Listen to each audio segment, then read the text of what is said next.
अस्सलाम वालेकुम दोस्तों, मैं थोड़ा अपना सिंगर जींदी ढोला जनाब साढ़े काबिल एहतराम शायर जवेद अहमद जवेद जिला खानेवाल तो उन्होंने दो दौड़ लिखे मैं पेश कर रही तवज्जो। ताई तक ने पमुंदी ना तुहाडे नवें अजकल तरके होए हैं तुहाडी वजह तू यार बिरादरी विच नवें आण ते बरके होए हैं सच्चा प्यार ते सच्चियां संगियां दे सिद्धे आण ते बरके होए हैं। गल केड़ी है जवेद किया था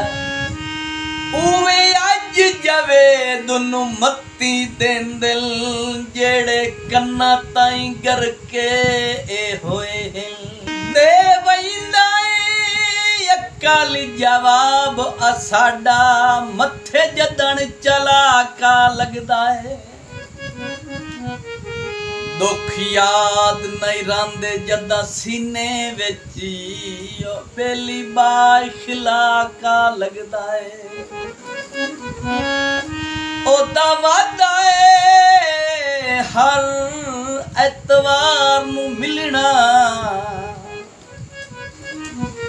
पूरे 4 बटा का लगदा है। गल केड़ी है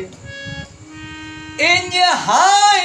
हाँ जवेद मरिंदा है जिमें ताक चिता का लगदा है।